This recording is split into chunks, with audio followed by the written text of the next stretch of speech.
Lanjutan penelusuran jejak dakwah Tuan Guru Haji Muhammad Zainuddin Arsyad dan berdirinya Marakit Talimat. Sebagai salah satu pondasi awal berdirinya Yayasan Marakit Talimat adalah ditandai dengan berdirinya Madrasah Diniyah Islamiyah. Dengan perkembangan dan kemajuan yang signifikan, maka beliau menuangkan ide dan gagasannya untuk membangun madrasah ibtidaiyah yang nantinya akan dibernaung di sebuah wadah atau lembaga.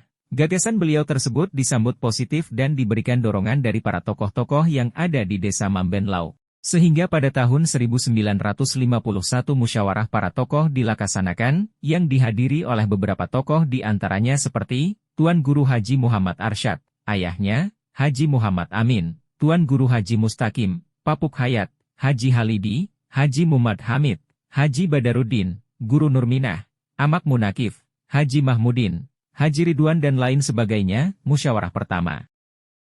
Kemudian dilanjutkan dengan musyawarah kedua dilaksanakan sebagai rencana lanjutan dari pendirian lembaga pendidikan madrasah ibtidaiyah tersebut. Para tokoh-tokoh yang menghadiri musyawarah kedua ini adalah sebagai berikut di antaranya, Tuan Guru Haji Muhammad Arsyad, ayahnya, Haji Muhammad Amin, Tuan Guru Haji Mustaqim, Tuan Guru Haji Abu Bakar, Papuk Hayat, Haji Halidi, Haji Muhammad Hamid, Haji Badarudin, Guru Nurminah, Amak Munakif, Haji Mahmudin, Haji Ridwan, Kepala Desa Mambenlau.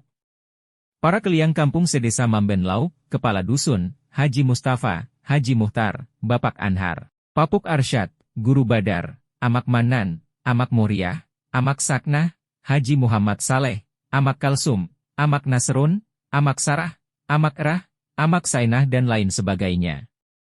Pada musyawarah tahap kedua inilah para tokoh-tokoh dan masyarakat sepakat untuk mendirikan lembaga pendidikan madrasah ibtidaiyah yang akan dinaungi oleh sebuah yayasan, namun tetapi dalam musyawarah tahap kedua tersebut terjadi pembahasan yang cukup serius dan alot, terutama dalam pembahasan penentuan dan menyepakati mengenai nama madrasah ibtidaiyah tersebut. Dalam proses pembahasan ada dua nama yang diusulkan oleh Tuan Guru Haji Muhammad Zainuddin Arsyad dan selanjutnya pembahasannya diserahkan kepada jamaah yang sedang ikut melakukan kegiatan musyawarah. Kedua usulan nama madrasah ibtidaiyah tersebut adalah antara Darul Ulum, Rumah Ilmu, atau Marakit Talimat, Tangga Pendidikan. Kedua nama madrasah ibtidaiyah tersebut ditanggapi oleh peserta musyawarah. Kalau nama Darul Ulum yang kita berikan nama madrasah tersebut, berarti kita mencontek atau meniru nama sebuah madrasah besar dan terkenal di negeri Makkah. Sedangkan kita tidak ingin dikatakan mencontek dan mengambil dari salah satu sebuah nama madrasah besar dan terkenal oleh orang-orang yang tidak suka terhadap perjuangan kita, walaupun nama madrasah tersebut berada di negeri Makkah. Oleh sebab itu biarlah kita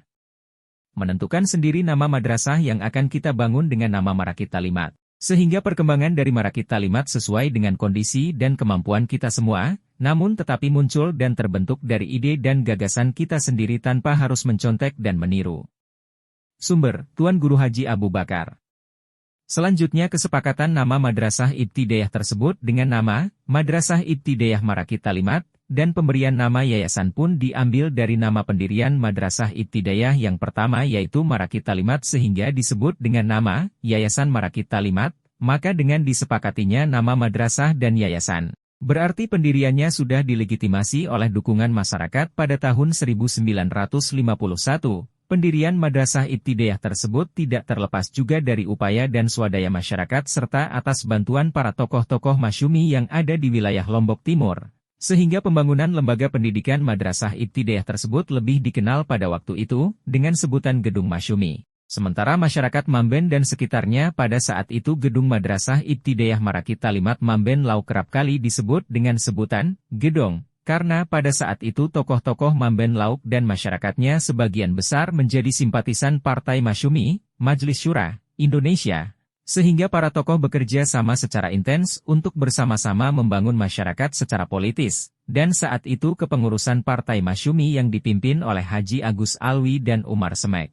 Pendirian madrasah ibtidaiyah saat itu ditandai oleh sedang terjadinya fenomena persaingan politik yang cukup ketat untuk mencari simpati dukungan massa terhadap partai politik yang ada di bawah pimpinan negara Presiden Insinyur Soekarno dan Drs Hatta serta pemerintahan Kabinet Ali Sastro Amidjojo. Sementara saat itu masyarakat Indonesia di seluruh tanah air sedang gencarnya melakukan tuntutan agar segera dilaksanakan pemilihan umum, pemilu, untuk memilih badan konstituante, badan pembuat undang Undang Dasar. Itulah sebagai penyebab keterlibatan tokoh-tokoh Masyumi dalam pendirian Madrasah Ibtidaiyah, karena para tokoh-tokoh yang ada di desa Mamben Lauk menjalin hubungan kerjasama yang baik dengan Partai Masyumi. Pendirian Madrasah Ibtidaiyah tersebut sekaligus juga sebagai tonggak awal berdirinya Yayasan Marakit Talimat, kemudian dilanjutkan dengan kegiatan penyusunan anggaran dasar, (ED), dan anggaran rumah tangga, (ART), pada tahun 1959. Sedangkan pada tahun 1960 melakukan kerjasama dengan pimpinan Muhammadiyah di Masbagek Lombok Timur dalam pengusulan pembuatan akte notaris pendirian Yayasan Marakit Talimat. Dengan pejabat yang menjabat sebagai Gubernur Nusa Tenggara Barat adalah Bapak Wadita Kusuma dan yang menjabat sebagai Bupati Lombok Timur adalah Bapak Laluil dan Sumber, Ustaz M. Saleh, HM. Dengan berbagai upaya, usaha, tantangan dan hambatan beliau bersama tokoh-tokoh dan masyarakat untuk mendirikan Yayasan Marakit Talimat, berhasil didirikan pada tanggal 30 Juni tahun 1964, dan memperoleh badan hukum dengan Akta Notaris nomor 80, sehingga pada saat itu Yayasan Marakit Talimat resmi berdiri secara legitimasi dan legalitas di Mamben Lauk,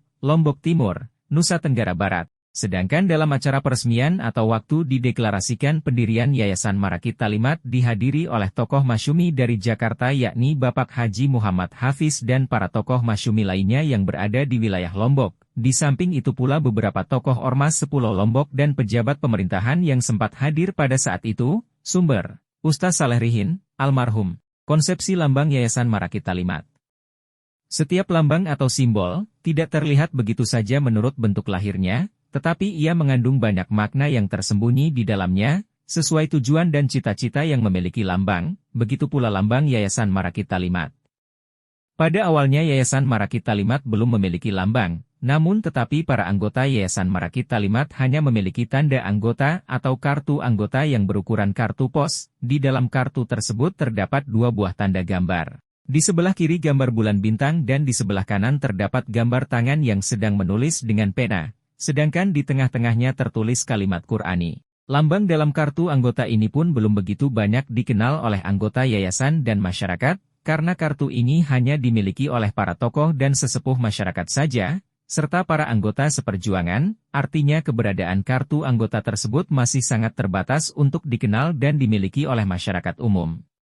Pada tahun 1962 Yayasan Marakit Talimat belum juga memiliki lambang. Maka pada tahun tersebut muncullah ide dari seorang guru PUAP 4 tahun yakni Haji Arif Munawir untuk menggagas lambang tersebut dan didukung oleh para guru seperti Haji Abdul Manan dan Haji Ahmad Kusyairi, agar seyogianya lambang tersebut cepat tercipta dan terbentuk. Maka dengan kesepakatan para guru di PUAP 4 tahun ini menghadap Bapak Pimpinan Tuan Guru Haji Muhammad Zainuddin Arsyad.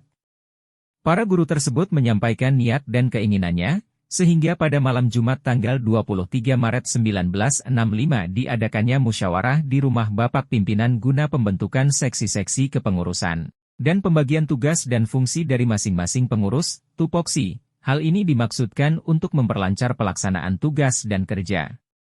Dengan diadakan musyawarah tersebut maka semakin kuat dorongan niat dan keinginan Haji Arif Munawir bersama para guru untuk menyampaikan idenya.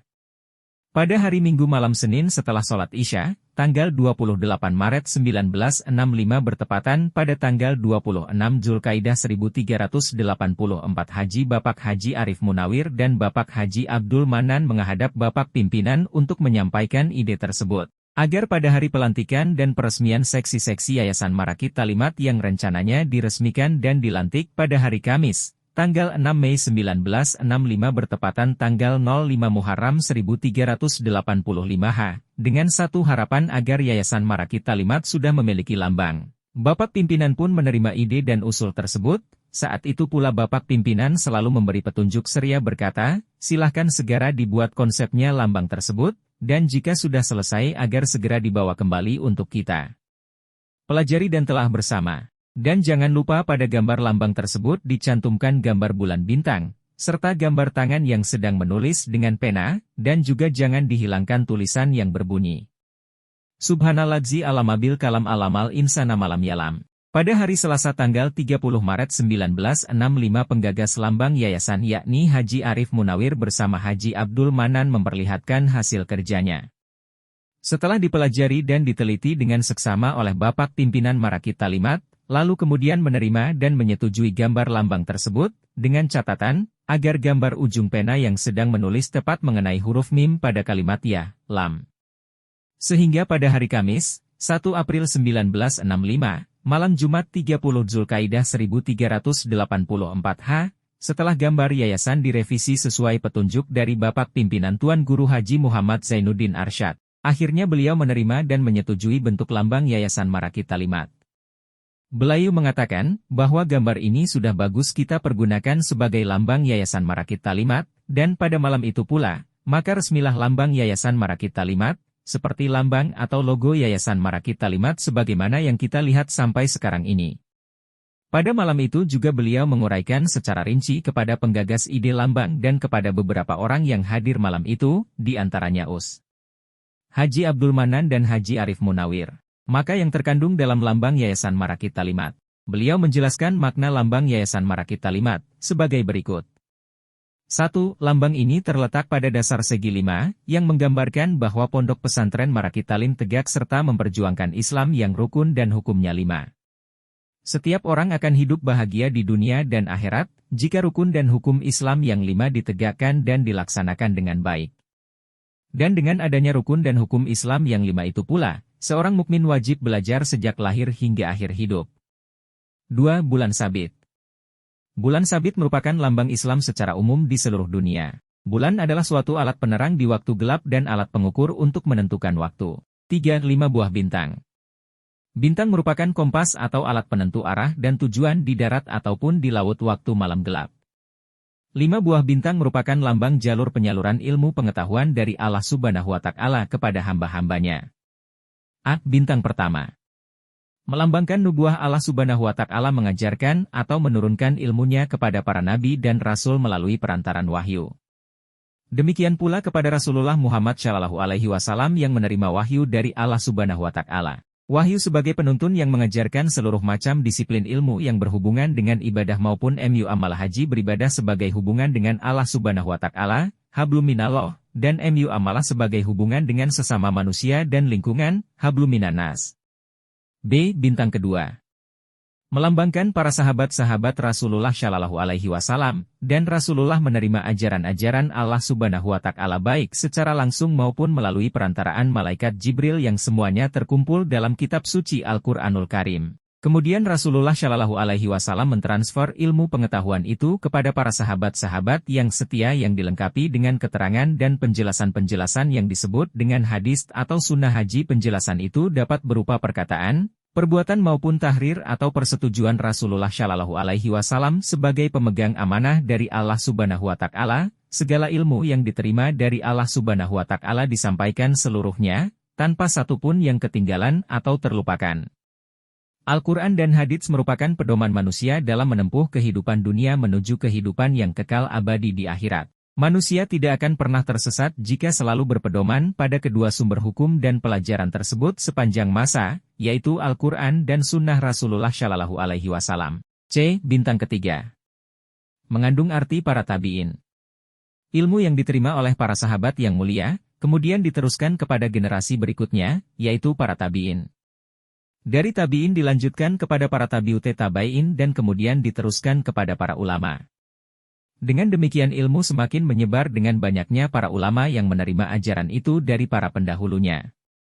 Sebagai mukmin pengikut ajaran Rasulullah, para tabi'in dengan rasa patuh, tekun, ulet menerima dan melaksanakan ajaran para sahabat yang bersumber dari Al-Quran dan hadis. Proses penerimaan ilmu dan ajaran agama Islam tersebut, yang bersifat langsung dari sumbernya, yaitu dari Rasulullah SAW.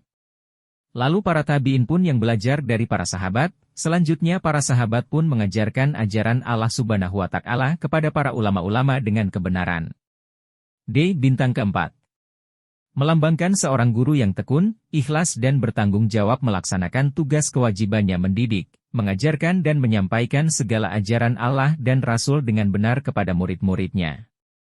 Dengan tujuan agar para murid dapat menjadi hamba-hamba Allah yang bertakwa cerdas, terampil, berakhlak mulia dan bertanggung jawab melaksanakan tugas kewajibannya untuk mendidik, mengajarkan dan menyampaikan segala ajaran yang diketahuinya dengan benar kepada murid-muridnya. Pekerjaan guru adalah pekerjaan mulia dan terhormat. Guru berusaha mengajarkan ilmu untuk bekal pengetahuan dan sekaligus untuk membersihkan hati manusia, baik dari kebodohan maupun kesesatan.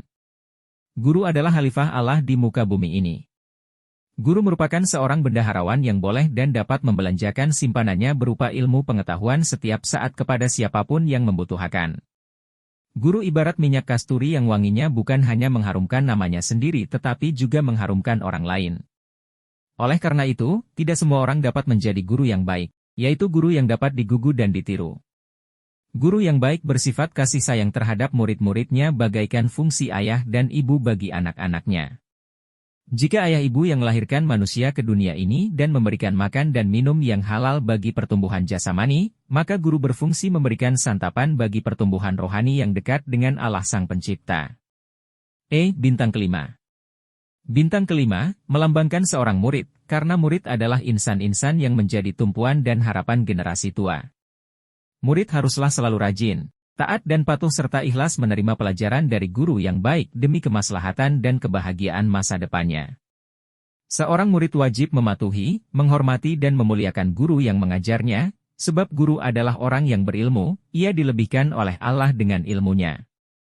Dan wajiblah seorang murid tasim di hadapan gurunya. 4. Tangan yang menulis dengan pena.